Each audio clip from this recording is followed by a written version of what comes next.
ler no livro de 1 Pedro,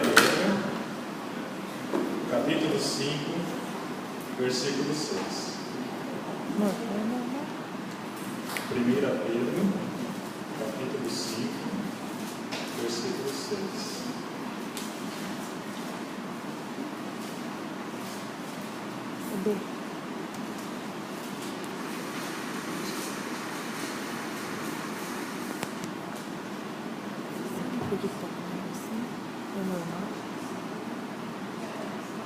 Capítulo 5, versículo 6. Humilhai-vos, pois, debaixo da potente mão de Deus, para que a seu tempo vos exalte. Presbítero Ronaldo, agora. Pai, queremos pedir graças por tudo que já ocorreu nesse momento, Pai, pelo louvor, adoração ao teu nome, pelo seu significado, mas também agora, Pai, chegou a hora que o povo estará falando aos nossos corações.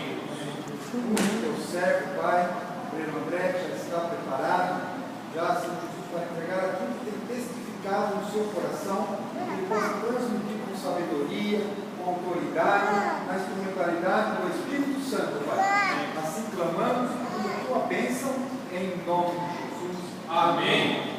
Irmãos, pode ser sentado. Irmãos, esses últimos meses Deus tem incomodado meu coração e já faz algum tempo que eu não trago a palavra, então não estou diante de Deus para trazer a palavra aos irmãos.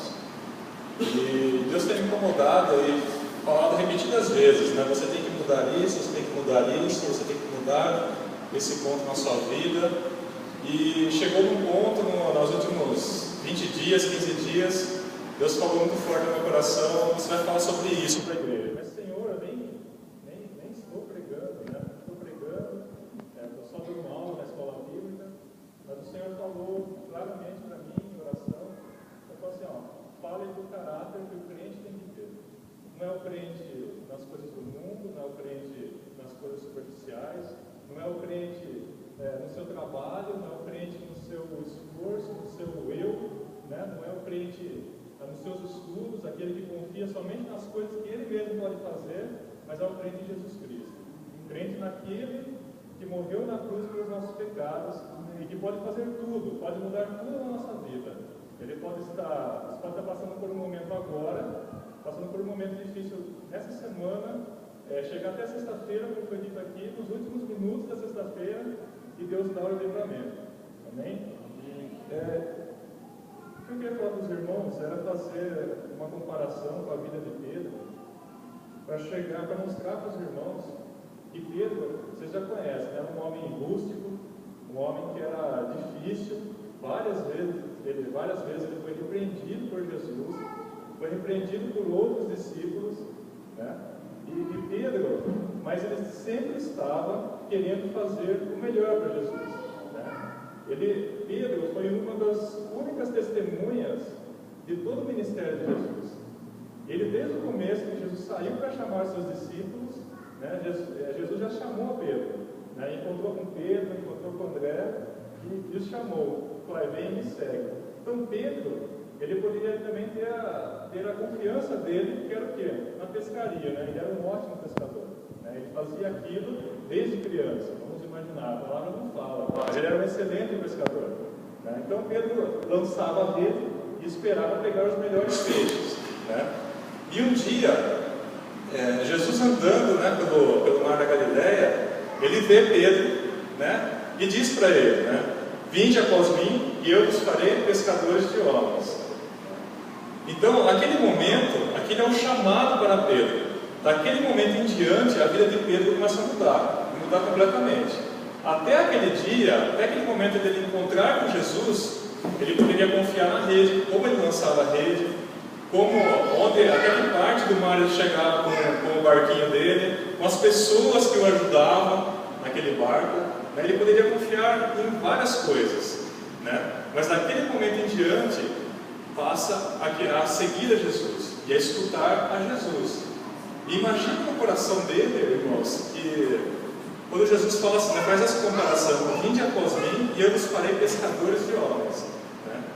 Então estava mudando completamente o trabalho de Pedro, né? E a partir daí ele começa a comer com Jesus, a andar com Jesus, a jantar, a dormir do lado de Jesus, a acordar de novo com Jesus e vai orar com Jesus, né? Algumas vezes o Senhor se retirou de perto dos discípulos, mas a maioria das vezes Pedro estava ali.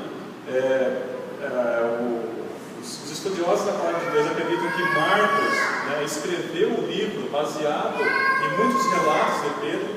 Então Pedro era junto com Jesus, o tempo todo, 24 horas, o tempo do ministério do Senhor, ele passou junto com Jesus. E aí, irmãos, tem um momento que a gente passa na nossa vida, que é o momento desse encontro também com Jesus, desse chamado, né? Se cada um pensar, eu lembro muito bem o dia que Jesus, eu ouvia falar de Jesus, eu ouvia falar do Filho de Deus, né? Eu ouvia falar muitas coisas sobre o Filho de Deus, mas eu não o conhecia. E teve um dia, eu ia na igreja, né? Não era na igreja evangélica, não era no Ministério de Pinheiros ainda, mas eu ia e escutava sobre o Filho de Deus, eu escutava sobre Jesus. E aquilo para mim, eu entrava naquele lugar, escutava sobre o Filho de Deus e saía da mesma forma. Existe um momento em que Deus chama você, em que Deus fala, vem e me segue. Vem e a partir de agora, deixa as suas coisas, deixa o que você já fez até hoje, deixa aquilo que você mais confia, deixa aquilo que te traz firmeza, que te traz o chão, né? Onde você pisa, você tem certeza, não, aqui, se eu for por esse caminho, eu vou me dar bem. Se eu for por esse caminho, tudo vai dar certo. E Jesus, no momento, ele chega e fala para você, e falou para mim, deixe tudo que você está fazendo agora, deixe tudo que você tem, deixe tudo que você confia e venha me seguir, e venha no meu caminho. Mas, irmãos, muitas vezes nós ouvimos esse chamado e fingimos que não é com a gente. Fingimos que não é com a gente. A gente acredita tanto nas nossas coisas, acredita tanto no que a gente já tem, depositou a nossa confiança, né? Acredita no que o mundo fala para a gente, né? Nas cobranças que o mundo impõe para a nossa vida, e nós não atendemos esse chamado. Nós atendemos ele 10%, 20%, alguns conseguem 50%, alguns chegam até 90%, mas chegar a 100%, como Pedro fez, como os discípulos fizeram, ficar 24 horas com Jesus, é difícil. É difícil. Eu poderia chutar poucas pessoas que eu conheço que chegaram aos 90%, e 100% é difícil. Mas, irmãos, existe esse momento em que, quando nós começamos a andar com Jesus, tudo muda. Tudo muda. Embora a gente não perceba, às vezes, vai até a frente no culto, ora, recebe a Cristo no seu coração, mas até a gente começar a perceber o que mudou no mundo espiritual e o que está mudando na nossa vida, leva um tempo, né? É aquele famoso cair a ficha, né? Leva um tempo para cair essa ficha. E eu acredito que na vida de Pedro também aconteceu isso. Porque Pedro, irmãos, ele viu muitas maravilhas do lado de Jesus. Muitas maravilhas. Ele viu Jesus andar sobre as águas, pede para Jesus para também ir até ele sobre as águas. Jesus concede e ele anda sobre as águas. Não teve nenhum outro relatado na Bíblia que conseguiu fazer isso. E Jesus deu essa bênção, né? Deu esse poder do homem de andar sobre as águas. Logo depois ele teve medo e afundou, né? Muitas das vezes o que acontece com a gente? Jesus nos chama, nós queremos seguir, nós vamos atrás dele, ele nos dá um caminho, nos dá uma direção, nós vamos, e quando a gente está no meio do caminho, vem o medo, né? Vem o medo e a gente afunda também, e volta, né? Ao invés de continuar confiando em Cristo.